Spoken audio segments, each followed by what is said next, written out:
Psalm 105 verse 17. He sent a man before them, even Joseph. The Bible said he was sent.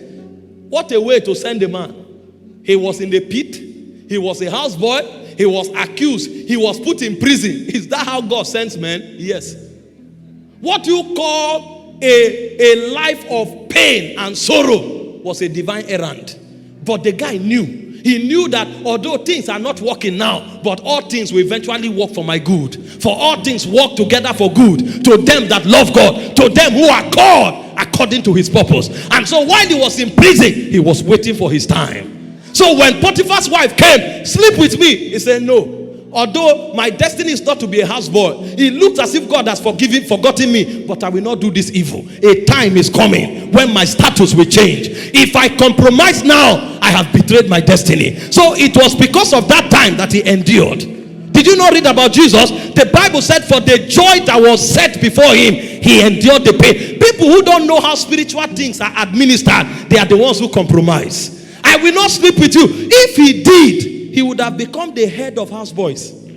And he would have been there for a lifetime. A prime minister would have been the head of houseboys. But he refused. And the Bible said, Psalm 105 verse 18, until the time that his word came. He said the word of the Lord tried him. The king sent for to lose him. Even the ruler of the people. He made him lord of his house and ruler of his substance, to bind his princes at his pleasure and to teach his senators wisdom. Imagine, Potiphar was not even a senator. The guy was going to a level in life where senators will become his students and disciples. What if he compromised? He knew that there was a time. He knew that there was a season where everything that pertained to his deliverance will happen. Hear me, women of God. It doesn't matter if you are in a pit. It doesn't matter if you are frustrated. Keep your ground. Your time is in the spirit. When that moment comes, the Bible said he lifted up the beggar from the dunghill, and he causes him to stand among princes that they may inherit throne. You will not end where you are. You are on a journey. Wait for your time.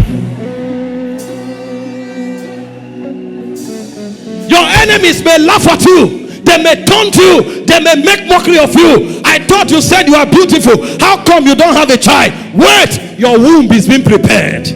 Think about Elizabeth.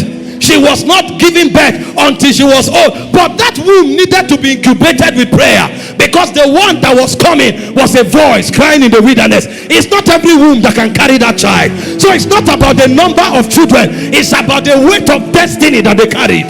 And when the guy showed up, they said, who are you? He said, I'm the voice of the one crying in the wilderness. Prepare a way for the Lord. It took an intercessor to raise that child. So it was not marital delay. It was not delay in giving birth. It was incubation process for a prophet. A prophet that could bring forth the Messiah. Do you know the testimony of Jesus concerning John? He said, of all men that lived, he said there was none greater than John. That was the child Elizabeth carried. What if she didn't wait for her time? There is nothing you are going through that you cannot be delivered from, but it takes a timing. There is a time allocation in the spirit, and I don't know about you, but me, I will wait for my time. I'm not looking for anybody outside God to help me. I'm not looking for any mechanical means to go ahead. The race is not to the swift, neither is the battle to the strong. It's of the Lord that showeth mercy. I'm not moved by what men say. When I look to the east, I know that my Redeemer liveth.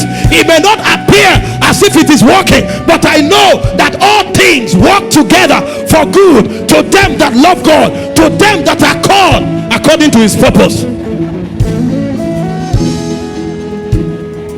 Don't bother about those mocking you. That's not where your destiny is going to. Did you read about Hannah? The Bible said Peninnah made a mess of her. Every time they went to Shiloh, Shiloh was supposed to be the high place of worship, but it was in the place of worship that she was mocked, so that she couldn't access her God. But a day came, she realized that this thing is a distraction, and she went before God. She left every distraction aside, and she was laboring in prayer. And God remembered Hannah. God remembered Hannah. When your time comes, God will remember you. I prophesy over someone. This is your season of remembrance.